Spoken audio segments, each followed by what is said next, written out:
rule the cricket world. Now the rules seem coming. Welcome to the Caribbean Cricket Podcast, your one-stop shop for all things West Indies cricket. By the fans, for the fans.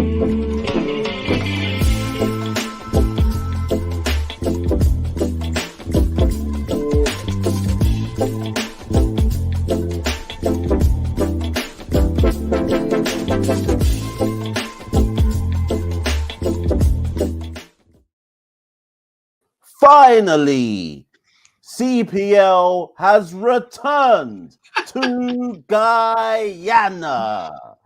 Yes, Santokie Nagyalendran.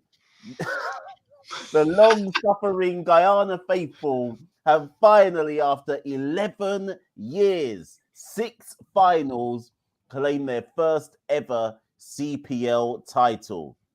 Santokie, I can't say anything more. I've got to hand the floor to you. Take it away. Listen, Mash, I know we talked before the CPL about how, it's all about what the CPL can do for West Indies. But, last night, it was all about my boys, the Guyana Amazon Warriors. It was an emotional night. Imran Tahir was crying, captain the side in front of a packed Providence house to the first title match. It's been 10 long years, Guyana have become a laughingstock in the region, the Amazon Warriors, over the past few years for their failure continually. 5 finals, over and over again. Even yesterday, when Trinbago were bowled out for a disgraceful 94, I'm pretty sure at least half the stadium in Guyana were unsure about whether they'd be able to chase it down because of that history. So it was telling, that they managed to prevail. It was a very cathartic moment for Guyanese fans. And I can imagine there's a lot of parties going on in Georgetown last night and probably rolling on in today because it is a big, big moment for the nation. And, a lot of people, Mash, have been asking me today, what has been the difference? Why have Guyana managed to prevail in this final when they haven't previously? I mean, the only theory I can have, other than the obvious one, which is a final, is fine margins anyway. But I think the obvious one is we had 3 players in Ayub, Shai Hope and Imran Tahir who all had a point to prove. Ayub wanted to get into the Pakistan setup, a young, hungry opener. He's sort of the perfect overseas player you want, not someone who's resting on their laurels. He's someone who wants to prove himself. Shai Hope, he would have heard the criticisms around the region. He's not a T20 player. He can't make it into the West Indies squad. He had a point to prove, ended up being the leading run scorer in the tournament. And finally, Imran Tahir, who, many people might think, why was this man crying? But when you think about it, he's been with the Amazon Warriors for quite a few years now. And he even said in his post-match interview, a lot of people were laughing or mocking him for his age and being a captain of the side, that whether he could be successful. So again, I think just the extra determination of those 3 players who formed a core of the side helped Guyana's Amazon Warriors. But taking away all bias, Mash, I think it was well-deserved. We were the best in the CPL. So it was a well-deserved victory and monumental moment for what's happened to my camera? Hold on. That's Tokie's camera. That's Tokie's camera. It's in an absolute madness. Listen, the excitement. But Mash, while I resolve my camera issues, let's talk about what did you make of Guyana Amazon Warriors in the CPL this year? Yeah, to be fair, I think I like to consider myself a neutral when it comes to CPL. Obviously, for those of you who are long-time listeners, supporters, followers of the Caribbean Cricket Podcast, you know that I'm a Jamaican. But when it comes to CPL, I couldn't care less if the Talawars win or not, So I'd like to think that I'm coming at this with a neutral perspective. And yeah, Guyana were the best team in the tournament, not just because they won. Arguably, Santokie, even in the previous 5 finals, and even if you go back through every edition of CPL, there's an argument to be made that Guyana have been the best team across you take all the CPLs all together, and there's an argument to say that Guyana have been the most consistent, the most thoughtful franchise across CPL. Now, when I say thoughtful, I mean, whenever you look at a Guyana draft for the Amazon Warriors, it always seems to make sense. Yeah. If you see where I'm coming from. So this year it was just their time, and I'm kind of glad that Trinidad or Trinbago didn't win it. Not because I've got anything against Trimbago, not at all. If they'd won it, they'd won it. But if Trimbago had won it with the kind of golden oldies side, what on earth would that have said about regional standards if a team where over half of the starting 11 are over the age of 35 romped to the title? So in some ways, I'm glad that it was Guyana who took the title. It was the most balanced side. When everybody performed when they needed to. Apart from the fact that they had no opener alongside Ayub, you could say that Imran Tahir performed when he needed to. Gudakesh Moti performed. Pretorius performed. Azam Khan wasn't consistent but performed when he needed to. Kemo Paul got injured but played some useful hands. Romario Shepherd was good with the ball. Hope was good with the bat. Ayub was good with the bat. Actually, the most underperforming Guyana player was probably Hetmeyer. Yeah. He in comparison to everybody else in that side, and in comparison to the talent he possesses, he was probably the weak link. Apart from the no opener, he was probably actually the weak link in the Guyana side. And if Shimron Hetmeyer is your weak link, you're probably going to be champions. If you see what I mean. Yeah, I think a lot of people would have been expecting Hetmeyer, decide to be reliant on Hetmeyer, but he wasn't really needed to ever come up with big performances. I think he averaged about 25. So he didn't have a bad CPL, but he didn't have a stand-up one. I don't think anyone will remember any Hetmeyer innings from this tournament. So as you said, Mash, I think Guyana as well, this is the thing with CPL. They've been tarnished, like I said, as a laughingstock, but they've reached 6 finals in out of 11 so far. So if those finals went the other way and Guyana had prevailed, you'd be talking about them as one of the all-time great T20 sides across the world. So it just has been fine margins of the final. So I'm glad, that they've managed to get that hurdle out the way. But we're here, Mash, to dissect CPL. A lot of people have been asking us for our thoughts, opinions, analysis on what we saw for the last 5 weeks. For those of you who don't know, myself and Machel have been doing the match reports for CPL. So between us, we've pretty much covered every game in the tournament. So we've had our eyes and ears locked on every performance. And we're here to sort of dissect the positive, negatives, and overall thoughts of CPL. Now, sticking to that Guyana Amazon Warriors theme, Mash, it's only right we go with the leading run scorer for the tournament, Mr. Shai Hope. His position has been questioned as a T20 batter. Firstly, your thoughts on Shai Hope. How would he feel coming out of the CPL? I mean, the first thing is we've got to set the context, which is that just prior to the start of CPL, Hope had got a recall into the West Indies T20 side. And at the time, a lot of people were like, how's Hope back in the T20 side? Let's not forget as well, Santokie, that this was a Shai Hope who had, in the World Cup qualifiers, had come out in that super over against Netherlands when we needed 30-something to win. And at that time, we were laughing, going, how on earth do you bring out Shai Hope when in a super over when you need 30-something to win? That, and the reason why that's so important to remind people about, that was only 2 months ago. So the evolvement, or the how he's evolved his game in such a short space of time to, one, take Johnson Charles's place in the T20 side and then look completely at ease against India in the 2 T20s that he played, to then coming into CPL, going at a strike rate of 144 across the tournament, an average of over, 50? Let me go back and find it. An average of 53, 480 runs across 12 innings. Clearly the best batter in the tournament, 104 50s. Here's the thing though, Santokie. I'm not going to fall into the West Indian trap. Now, for those listening, the West Indian trap is when you see a player do something good and you immediately proclaim that it means something great. All I'm going to say, Santokie, is we have seen Hope evolve his game in the last 3 to 4 months, whatever it might be. Some will say longer because of what he's done in some other franchise tournaments.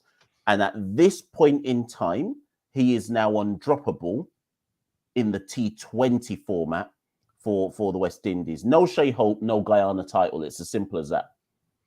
Yeah, and I think it's also important to differentiate. It's one thing, he scored a century against Barbados Royals with Carlos Brathwaite and Akeem Jordan. It's another thing to step up when you're facing, the likes of Pat Cummins, Shaheen Afridi, those world-class bowlers that you're facing at the World Cup. So I think you've hit the nail on the head, Mash. It's promising signs. We've seen his involvement, but we're not going to jump to any conclusions. This doesn't mean Shai Hope's going to be a world beater in the format.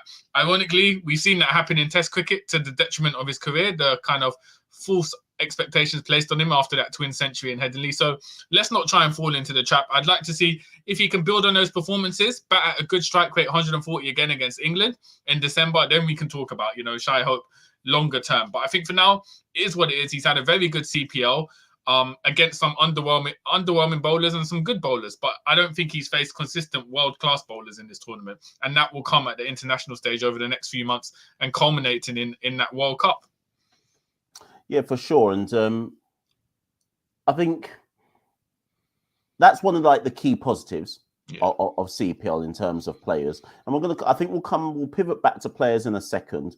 But I also want to talk about the other positive coming out of CPL. And some people might be surprised to hear us talk about the positives, but we're nothing if not balanced.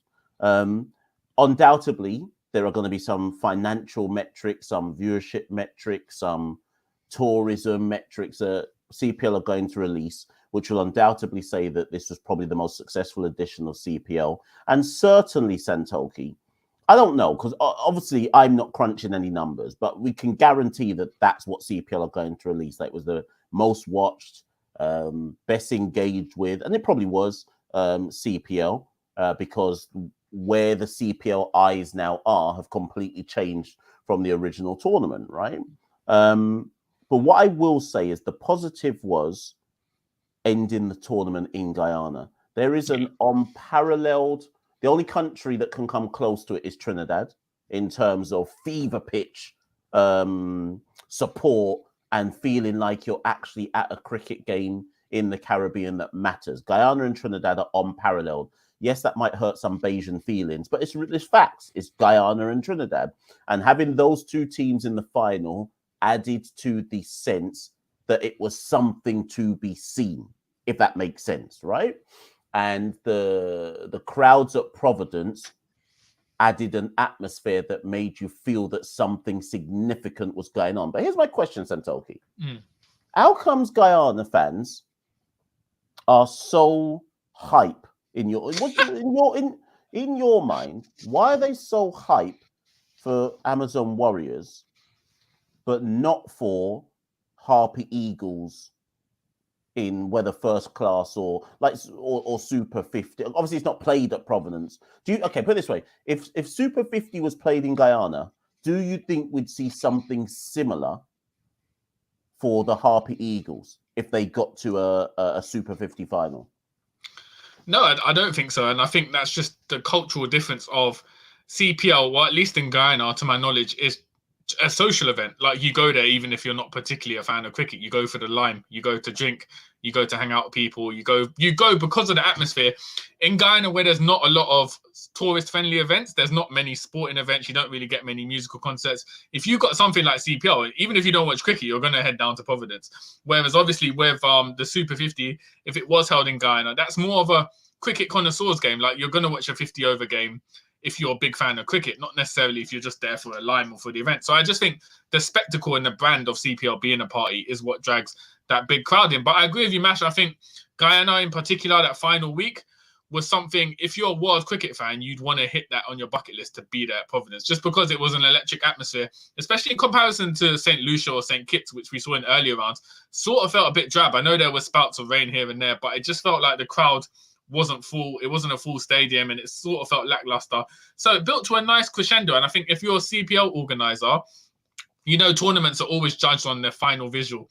The visual of Guyana Amazon Warriors lifting the title in front of a rapturous home crowd is the perfect final image you want if you're a CPL organizer. So, I mean, it's interesting, the dynamics, how different it is in Guyana for CPL compared to everything else. But I just think that's just the way CPL has been marketed, and kind of like word of mouth essentially drags people in, which I would assume is the same for Trinidad as well. I mean, Super 50, you get fans, but not to this level that you see in CPL.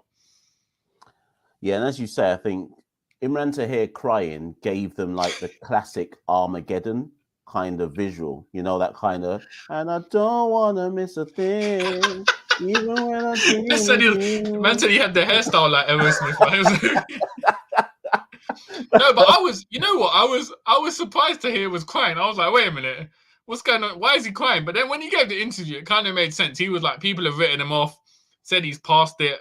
He wasn't a good captain. So for him to do that for Guyana obviously brought a tear to his eye. But it was the perfect visual image, especially for an overseas player to cry, because you often hear you've often got the belief that overseas players don't really care about their franchise.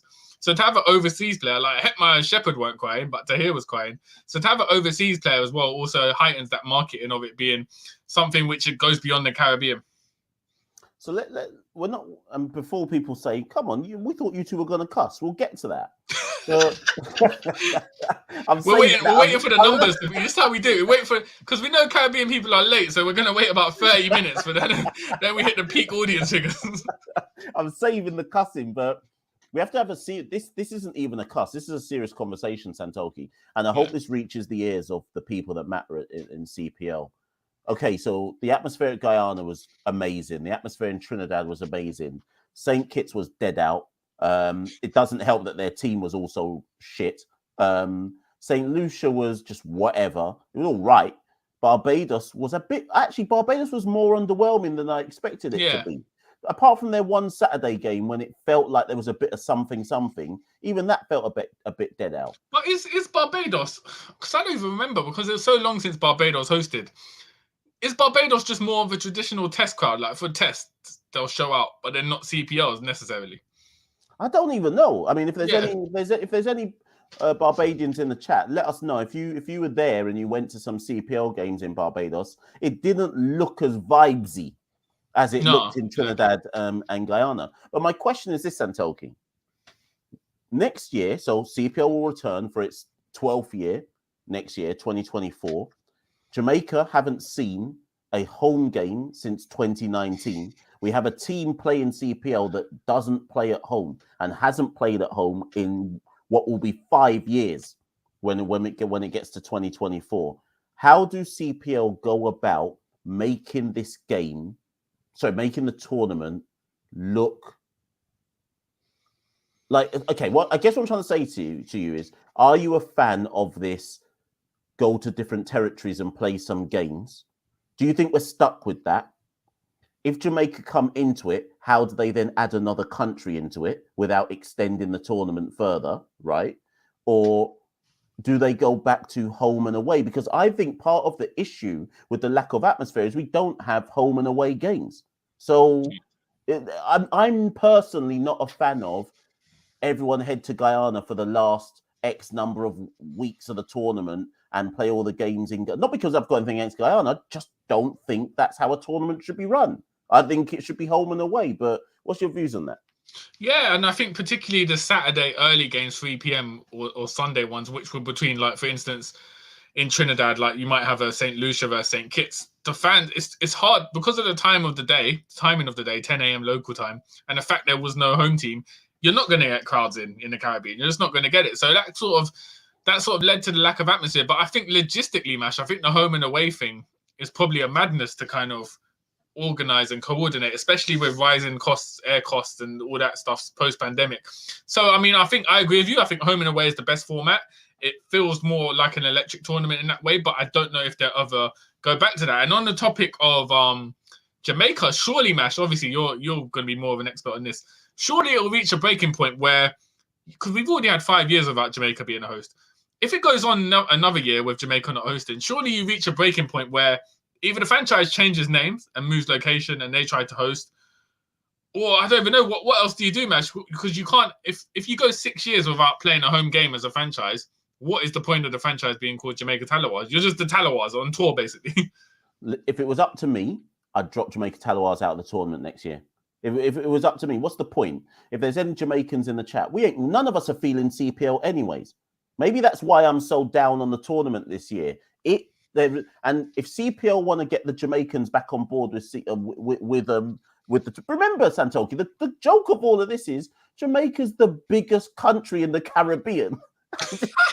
It's got no team. It's got no team in the competition. But Mash, don't you think that's sort of the double-edged sword with Jamaica? The fact that they are reliant on, they have other sports, athletics, football, that draws big crowds. The government is, I mean, I know you're going to this detail in a separate episode, but essentially the government's not solely reliant on cricket as a tourism pool as Guyana is. Like, Guyana has nothing else to attract tourists to other than cricket. Whereas Jamaica, the luxury of having other options essentially means they don't need to put all their efforts into bringing the CPL to Jamaica. Yeah, ultimately that's it. And as you say, I'm lining up an episode with some special guests to look specifically at what's going on in Jamaica. But fundamentally, Santokie, if I'm the Jeff Miller and is it Chris Persaud, who are the Chris owners Persaud, of the Talawars, sell it. Sell the franchise. Move it to Dominica. Move it to Grenada. I don't care. I couldn't care less if Jamaica don't have a franchise next year because we're not playing at home anyway. So what's the point? Even when we won last year, no one cared because we don't see the Talawars. So that could have been any team winning because we don't see them at home regardless. So CPL, and I think it also sorry, I think it also doesn't help when you've had in the past few years, iconic Jamaicans, Russell, Gale, Powell, essentially cuss out the franchise and leave. Like you lose that sort of local core identity. So when you take away no home games, your biggest Jamaican stars leaving, what is there to sort of get behind? What are you supporting? It's just a random entity at this point. I think no matter what CPL do going forward, priority number one for 2024 has to be making sure the Talawars play at home. Because otherwise it looks like a jokey tournament.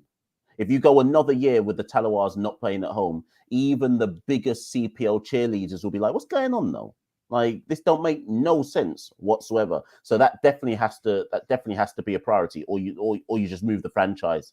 And I think the fact that you've obviously got the MLC Major League Cricket means that essentially moves out the whole Florida Talawars idea, which was being penned around. So like you said, Mash, the only other realistic options would be Grenada or going back to Antigua or Dominica, just anywhere where the government is willing to pay to host games, essentially. In essence, yeah. So I think that's the positives done, isn't it? I think that's the positives. If we just look at the players, though, Santokie, because this sounds like I'm going to start with a positive, but it's also a slight negative at the same time, right? So let's look at the batters. These were the top 10 batters in the... I'm just going to give you the list and let me see what you say. These are the top 10 batters in CPL this year. Shai Hope 1, Saeem Ayub 2, Imad Wazeem 3, a flipping number 6 all-rounder, Nicholas Pooran 4, Brandon King 5, Andre Fletcher 6, Martin Guptill 7, Johnson Charles 8, Shimron Hetmeyer 9, Mark Dayal 10. Of that top 10, 7 of them scored less than 300 runs. Now, also, I should say, of that 10, Santokie, Hope, Pooran, King are already in the West Indies team. Andre Fletcher was the second best opener in the competition, and he's the West Indian opener, and he's 36. Johnson Charles was the third best opener, and he's 35. I mean, there was no new batter, West Indian batter, in the top 10 other than Mark Dayal. He scored 224 runs in 10 innings, average of 24, 150, and that got him 10th.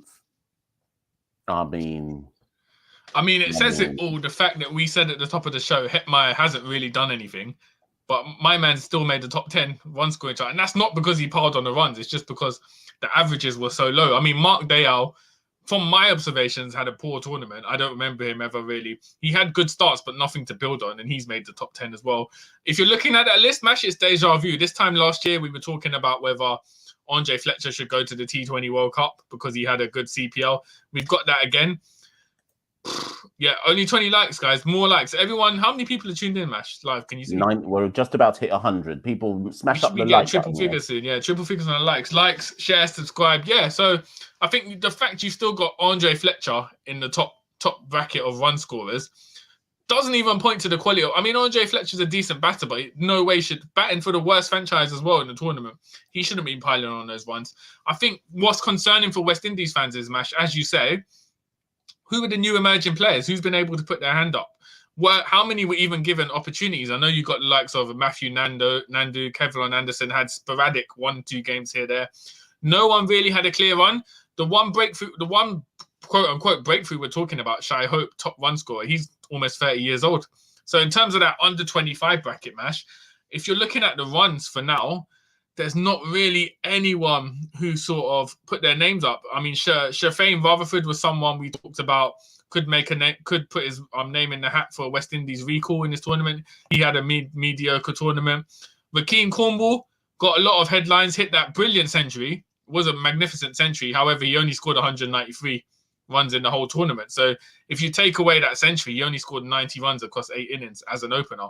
So no one really put their hand up, Mash, and that's a big concern. If we're looking at CPL as the feeder for West Indies ahead of a home World Cup in 9 months' time, it's a massive concern in terms of talent coming through. Essentially, we've got a pool of 15 players who we can draw on. Then you've just summed up the exact point I was going to make at the end, right? Let me read this out to you, Santokie. This was the top when we crashed out of the 2022 T20 World Cup. And for those listening, remember, we didn't even make it into the main stage of the 2022 T20 World Cup. This was the top 7, Santokie. Carl Mayers, Johnson Charles, Evan Lewis, Brandon King, Nicholas Pooran, Rovman Powell, Oldene Smith, Jason Holder. Okay. Now, okay, let's say Evan Lewis is out, Shai Hope in, right? Oldene Smith out, Shimron Hetmeyer in.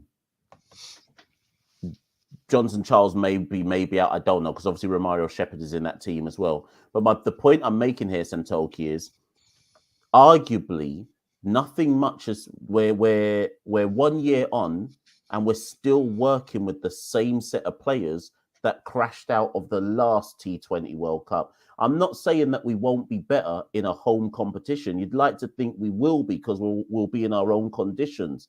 But if your team had crashed out of the 2021 World Cup, then crashed out of the 2022 World Cup in an even more embarrassing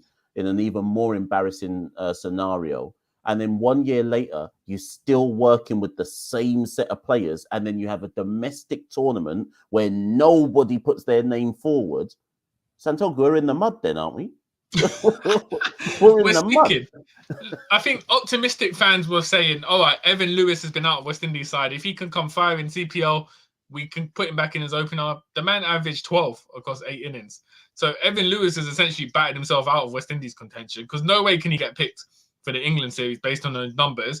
As you said, Mash, with a year on, we've essentially got the same players, just they're all a year older, and I would argue haven't had that much more experience or positives to draw on. Rovman Powell had a disappointing CPL, considering he's the T20 captain.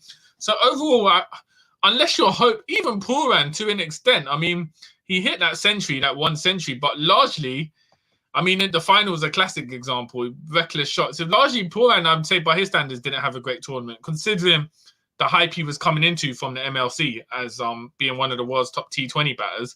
I think Pooran had a disappointing tournament. So really, unless you're Hope, you've not really got anything to hold your head high in this tournament. And that's a massive, massive concern for West Indies, because if nothing's changing, the only thing that's changing then ahead of the World Cup is Darren Sammy's the coach. Basically, we already, 7 months out from the World Cup, we are dependent on the same 15 players and hoping against all hope that they're all in good form. Sorry, Mash, I forgot to mention we are developing. We developed Ayub, so at the World Cup next year he'll smash a century against us. Oh yeah, 100%. Ayub was the biggest. And the joke is, Santokie, Ayub's 21 years old. Oh my God, we gave more time to a 21-year-old Pakistani to develop than any 24 and under player in the whole Caribbean. Does that even make sense? Does that even make any sense?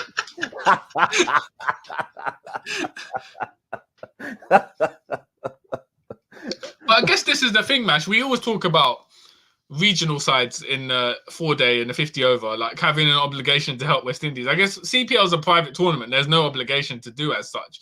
So we can hope, as the only domestic tournament in the Caribbean, it will, but there's not really any obligation. So Guyana Amazon Warriors played Ayub because they knew he would score more runs than Anandu, who's the same age, but has less experience and is a less quality opener. So the game is the game. It's just a massive concern for West Indies because, Mash, people are going to cuss us out for this probably, but we're heading to another disastrous World Cup. This time it'll be in front of home fans in 9 months' time.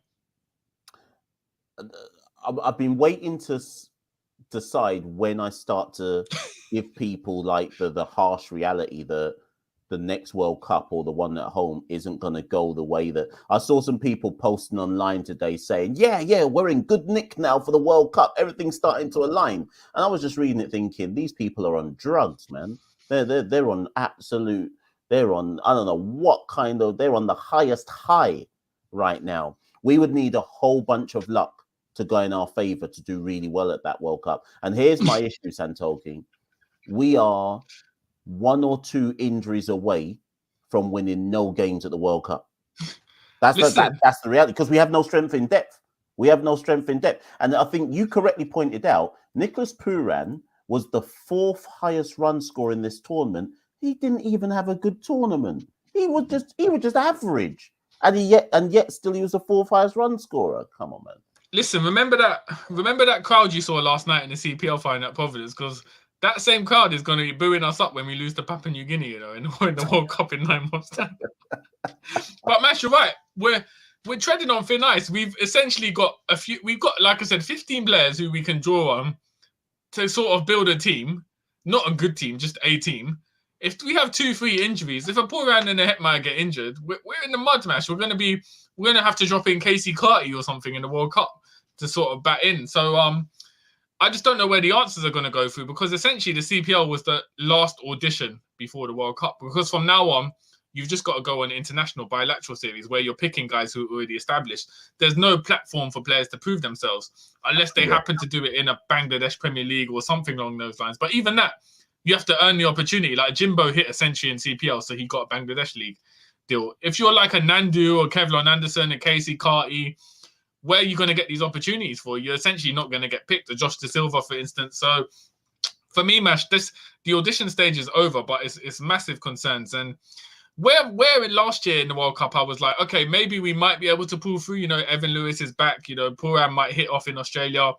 Here, I have no confidence at all. I just think the added pressure of being in front of home crowds is just going to make us capitulate even more. Yeah, I mean, well, we've got about 8-7 months to try and find.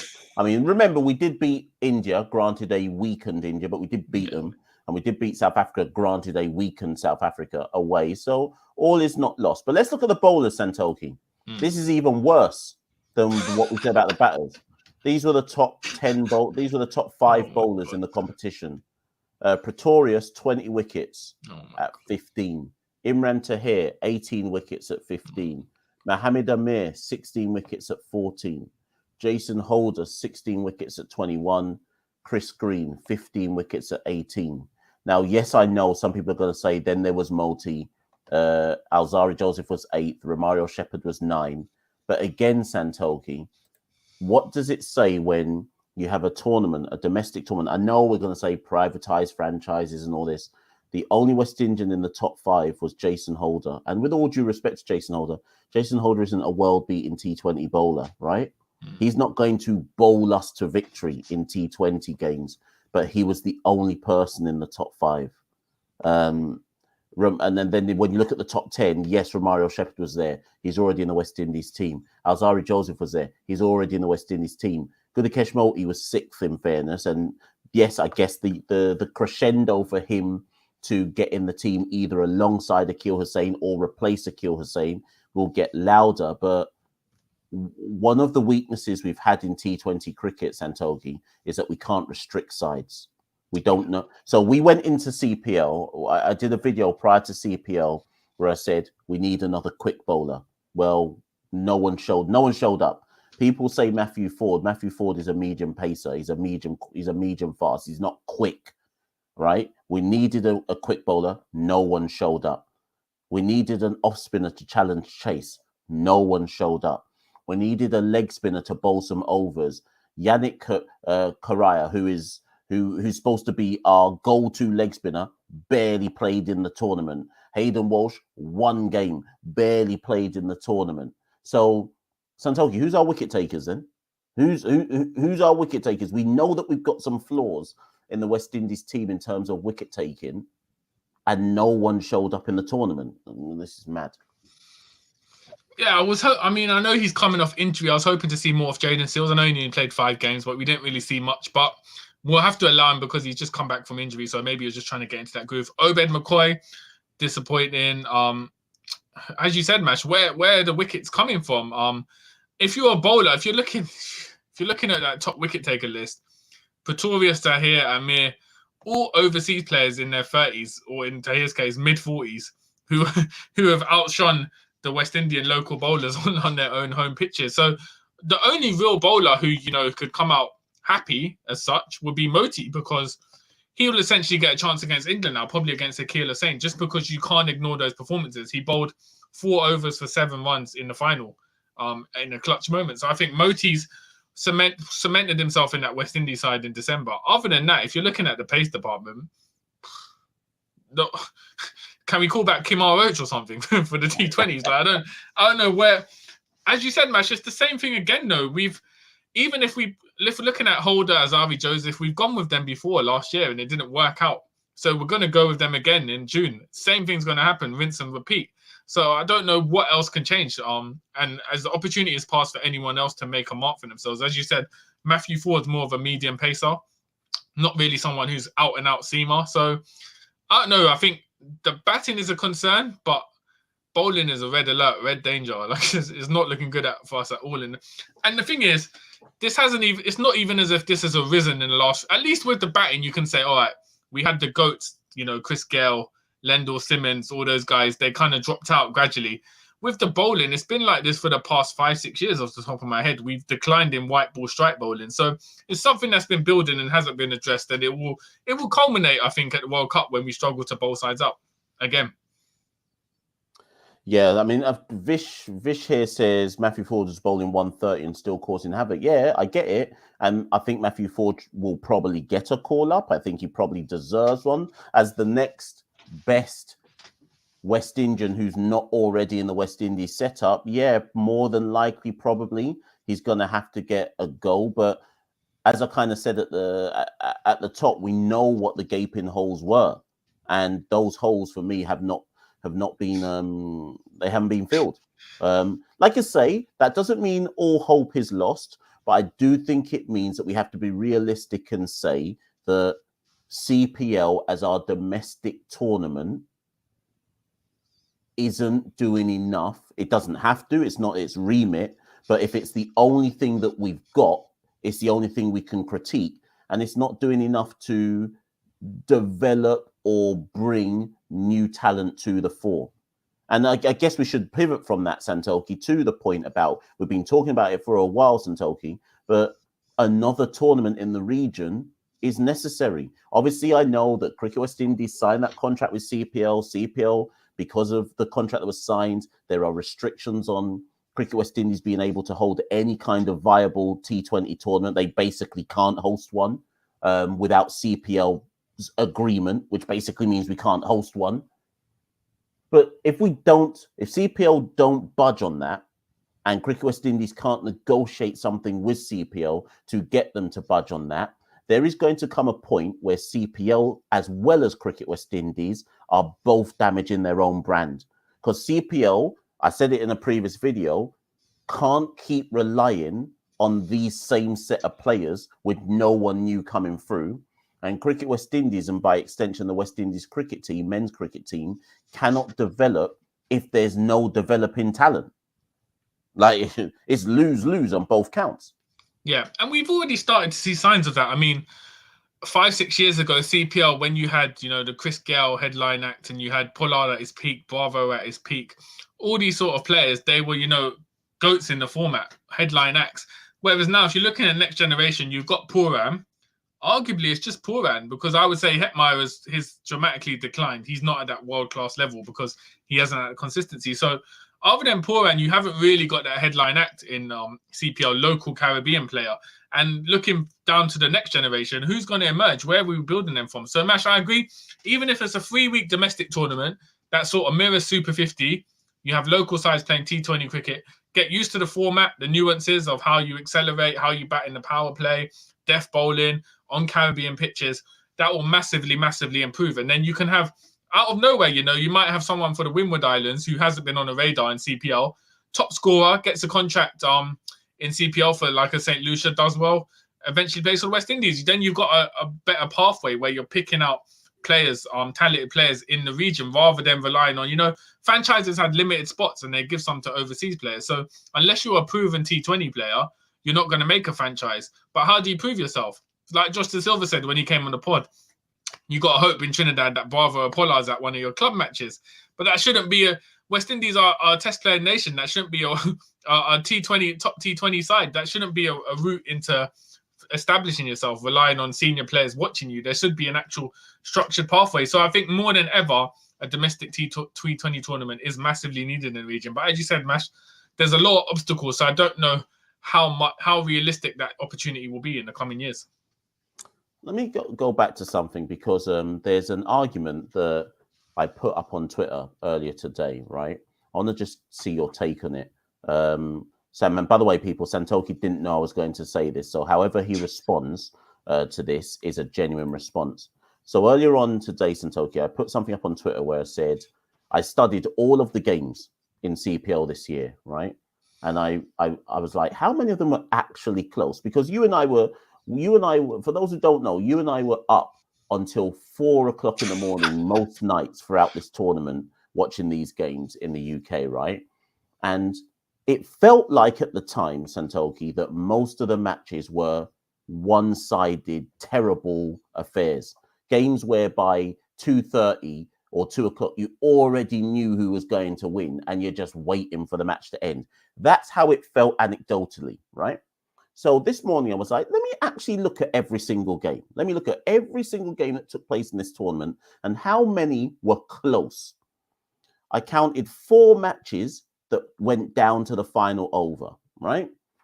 TKR versus Talawars. TKR won that by 2 runs. TKR versus Guyana. Guyana won that by 6 wickets with 5 balls to go. St. Lucia Kings versus St. Kitts.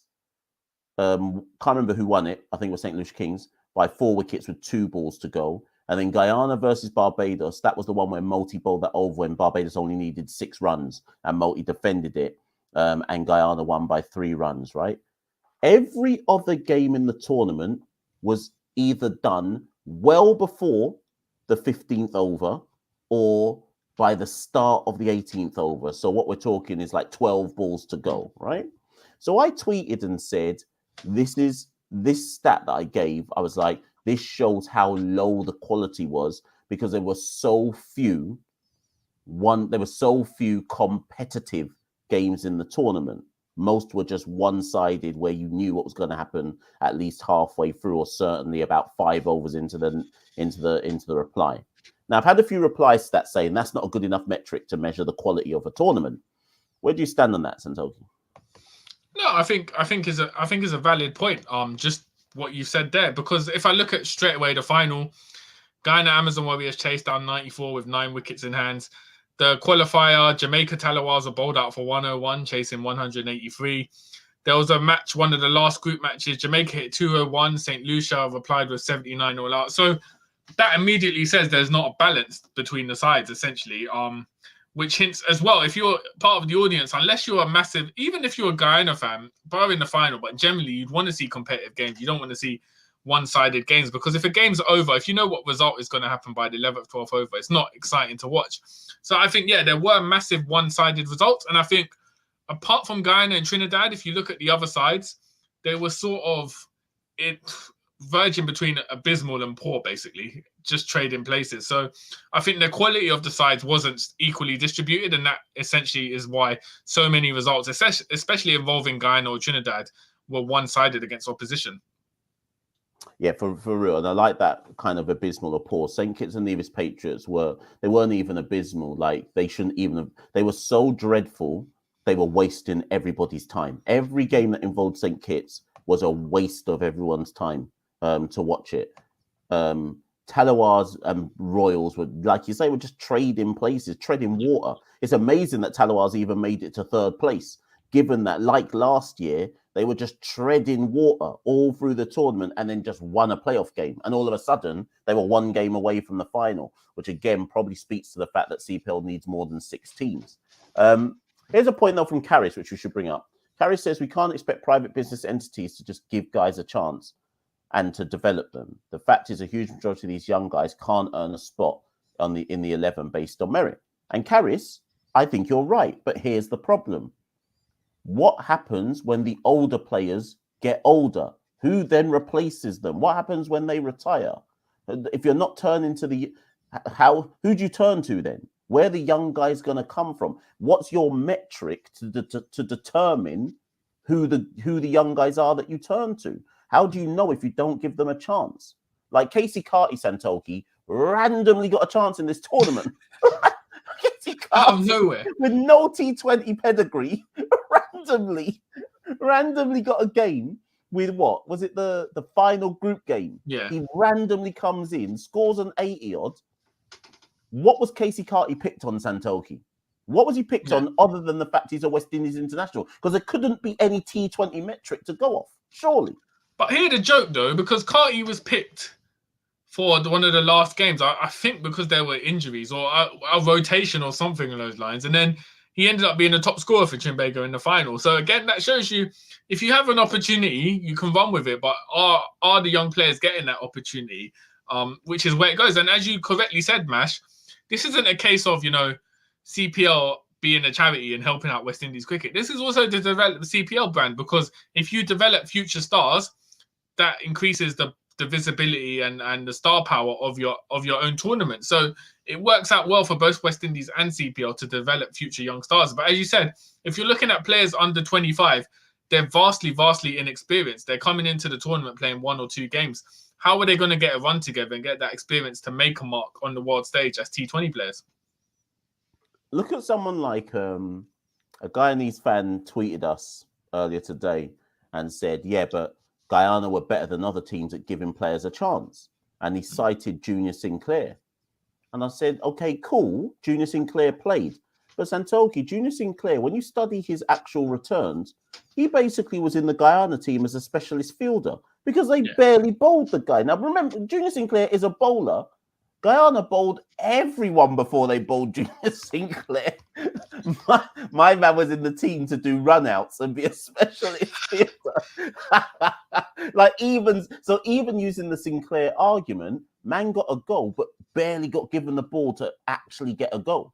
Also, I think it's important to know Guyana essentially secured their passage into the playoffs very early with like 4 or 5 games to go. So they could experiment with, I think Kevlon Anderson came in, Shamar Joseph, Matthew Nandu, Ronsford Beaton. Good to see him back, regardless. Obviously, he didn't have a great tournament, but good to see him back after all he's been through. Sinclair as well. So they gave players an opportunity, but what's the point of giving a man like a Shamar Joseph 2 games? What are you going to learn from playing 2 T20 games? And he's going to have to wait another year till he gets his next go playing a T20 game. So where's the continuity in that? At least if there was a domestic T tournament, Shamar Joseph could go into that, play for the Harpy Eagles in a few months, get a run together, build some momentum, learn some skills, and then go into CPL a better player. As it is now, he's going to be twiddling his thumbs in the T20 format until next year. For real. So hold on, let me just take a few questions because there've been, where are we? Let's take one. Arawak says, what happened with Kevin Sinclair? Well, I can't give you what I know. I don't think I can say live on air. But suffice to say, there were some disciplinary issues, is what I've been led to believe. You'll have to go digging with some people in Guyana to find out a bit more about that. Richard Lafleur says, so Cricket West Indies can't host another tournament. Is there any sense in them trying to add this is a good point. This is a good point, Santokie. Because I was thinking about this the other day. Should CPL add let's say Talawar stay in the tournament. Does CPL now need to expand and add some more teams? Because I think that's the only other way you're really going to be able to give more opportunities if you add 2 more teams. Now, I know when Pete Russell's been on the podcast before, I think there's some kind of financial kind of reasoning why they don't want to do it. But I am fairly certain that if Dominica got a team, they would sell out that stadium time and time again, right? If Grenada got a team, the man them in Grenada would hype over a Grenada team. This is before we even talk about Antigua. It just seems silly, Santokie, that this is still a 6-team tournament. Yeah, there should be more teams, but ideally, I'd like to have an emerging players sort of CCC side taking part just to give players experience. We saw what happened with emerging players in the Super 50. And also to an extent in that Canada GT20 tournament before the pandemic, when the West Indies B team essentially, did they win the tournament or got to the final? So we've seen when you put a young squad together, West Indian players, they can perform. So I'd like to see an emerging players. As you said, Mash, there's financial issues regarding that. But I think an emerging players squad, and you have someone like a Pollard or a DJ Barber be their captain, essentially, or have one or two senior players, vastly senior players, lead that side, and then have the rest be young players to just get that experience is essentially a compromise whilst we can't have a domestic tournament. Yeah, totally. Listen, I think we've covered pretty much most of it. Oh, sorry, there was actually, sorry, we should just mention it that where is it? Let me find it. The team of the tournament was interesting, Santokie. So this team was chosen by, as I understand it, Bish, Ganga, Badri, Nikhil, Carlos Brathwaite. Fam, Carlos Brathwaite went from not even being in the tournament to getting a deal with Barbados Royals. And as soon as Barbados Royals got knocked out, he jumped into the colourful shirt and changed his uniform, put on the Hawaiian shirt and started commentating on the tournament he just got knocked out of. Man, that's crazy. But Mash, you know what? Just thinking about it now, if you think about it, because someone's mentioned in the chat the cool and smooth sort of tournament, how that's been a pathway for some players. What about the feasibility of each franchise board just hosting their own local T20 tournament? Like, so Guyana could just have a T20 tournament between the three counties in Guyana, at least some sort of organized cricket. I don't know if they do. I don't think I've heard of them doing it at the moment, but some sort of thing on a lower level before building towards a domestic tournament where all the islands play each other. I mean, Guyana's got the oil money, so they certainly could be doing something. You would think that if Dario and Co in Antigua can run a cool and smooth out of Antigua, why can't Guyana, as you say, do the same? Yeah. Why can't I don't know if they kind of get together with Cool and Smooth and extend the Cool and Smooth brand across the Caribbean, because at least we already have an entity that's made it work in Antigua, and being able to fly players out to Antigua and make it have a bit of a kind of trans Caribbean feel. There's nothing to stop the. Do you know why it won't happen though, Santokie? Because at the moment, all of the different countries and nations are too invested in like this Dream 11 T10 stuff. Yeah. So I think they see their money in the T10 kind of hit and giggle stuff, and don't see a financial viability in running a domestic T20 version. Also, it's weird as well because the T20, I know at least the one in Trinidad is sponsored by like Fancode in India. So they obviously get big sponsorship deals as well. So there's obviously some sort of interest or commercial opportunity in that. But yeah, it's something to think about. You know, Cool and Smooth has shown the sort of way you can do a locally based T20 tournament and make it work. So it'd be interesting to see if that expands in years to come. Someone in the comments said we'll have to get the Guyana president on to see what he says. Listen, if the Guyana president comes on, we have to do an episode on reparation money, you know, after. So listen, as I was saying, this is the team. So the TV panel said Saeem Ayub, Brandon King, Shai Hope, Nicholas Pooran, Kyron Pollard, Imad Wazeem, Romario Shepherd, Jason Holder, Alzari Joseph, Dwayne Pretorius, and Imran Tahir. And I haven't got any. I mean, I'm surprised Mohamed Amir didn't make it, given he was the third highest wicket taker. But what was quite interesting to me when I saw that team is I was like, Brandon King's in it, Nicholas Pooran is in it, even Pollard is in it. And arguably, you could say for those three that neither one of them had like an amazing tournament. They were all right. But that, to me, that team of the tournament speaks volumes to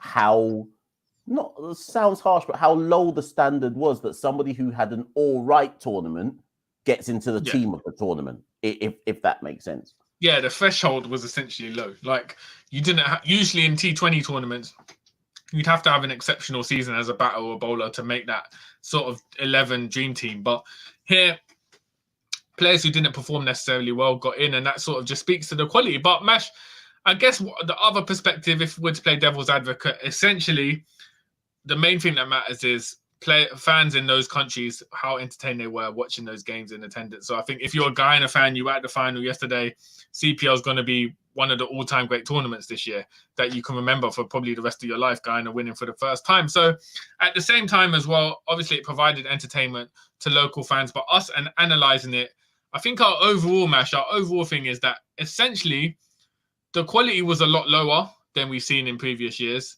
And that's partly just down to the fact that the generation of West Indies players that we're used to seeing for so many years have completely gone now.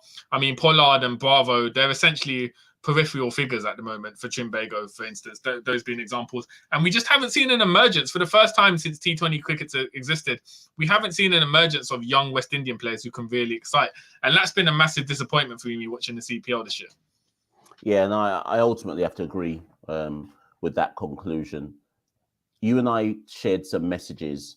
Was it today? Might have been yesterday. I think this is how I want to conclude. Unless I'm making this up in my head, right? I am certain that just before the pandemic hit, if you had taken like a straw poll of T20 cricket fans, they would have said CPL is number 2 in the world behind IPL in terms of what it brings to T20 tournaments. It offers something really unique. It's got its own special brand. It attracts top talent. You could watch CPL in the Caribbean and you'd see the best players in the world flocking there to come play CPL, from the Kevin Peterson era, for the Kumar Sangakkara era, all the way through. The best players were going there. That was just before pandemic and lockdown and all of that. This version of CPL in 2023 was the lowest quality version of CPL I've ever seen. And I'm sure there'll be people from CPL listening to this saying, Mash, come on, man, don't do us dirty like that. But it was, though. It was. This version of CPL might as well have been Bangladesh Premier League. That's how low quality it felt like. But on a wider point, Mash, don't you think, if we're talking about pre-pandemic, essentially you had IPL, PSL, Big Bash, CPL. There were 4 tournaments that were running regularly every year. Whereas now, if you look at it, how many is there? Like 10 to 12. You got the Major League Cricket right before. You got the 100. You got the T20 Blast. So whereas before, you'd have a Rashid Khan have nothing to do in July and August. Now he's got various deals. So I don't know whether this speaks to the wider point of CPL declining, or is this just the future where there's so many tournaments, you can't have all the great players compressed into one tournament. They're going to be spread out. Like in January, half of the world's best are going to be playing in South Africa. Half are going to be playing in UAE. Half are going to be playing in Pakistan Super League. So I don't know if this just is the beginning of reflections where all T20 franchise tournaments are essentially diluted because players have so many different options and avenues to go to. And that's fine. That's fine. And there's a couple people in the chat saying, yeah, but Sangakkara and Peterson, etc., were old. Yeah, they were old, but they were name brand. They were name brand, right? What we've got right now with the current CPL is we don't have no name brand overseas players. Not really. We don't have the name brand overseas players. And worst of all, we don't have no up-and-coming West Indies players. So we're caught in this void right now where we haven't got the best of anything.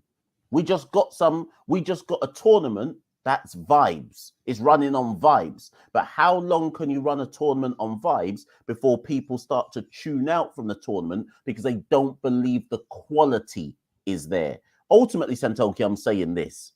Any tournament where Shai Hope ends as the top run scorer and Imran Tahir is the second highest wicket taker, you have to question the quality of the tournament. You have to question what you're watching. And that's no slight on Shai Hope. Shai Hope's a great player, right? Imran Tahir is a great spinner, but Imran Tahir is 44 years old. Man's legging down everyone in CPL at 44 years old. Shai Hope, who only just got into the West Indies T20 side, is the top run scorer. Come on, man. We got to be realistic out here, man. We got to be realistic. CPL people, if you're listening to this, you need to revamp this thing. You need to revamp this thing because you can't have the quality look like this year after year after year, because what will happen is it'll be the law of diminishing returns. People will eventually vote with their feet. Already the whole of Jamaica is voting with their feet. We don't care. We don't even have a team. So what's going on here?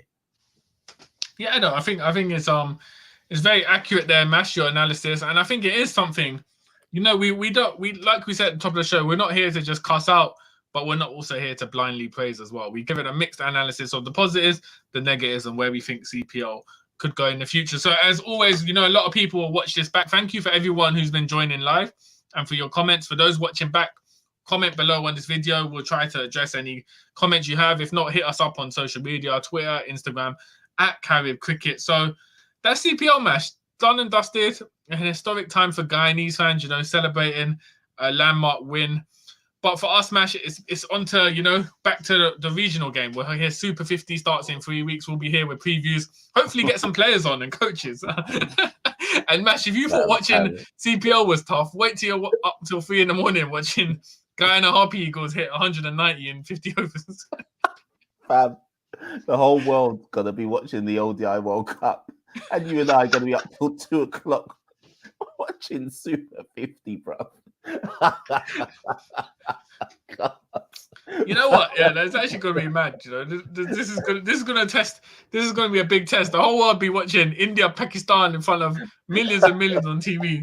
Me, Mash, and about 4 other people I'm watching on TNT Sports in the UK, Super 50. the real pinnacle of the game. But listen. But yeah, stay locked in, guys. We're hoping to have a lot of content. We're hoping to get Fazir Mohammed on soon to discuss our deep dive on Trinidad. For those of you who remember our deep dive on Guyana with Basil Butcher Jr. And we're still hopeful of getting Hayley Matthews on. There's been some logistical issues, but hopefully we'll have her on very soon, maybe before the West Indies tour of Australia starts on Sunday for the women's side. So stay locked. ODI World Cup.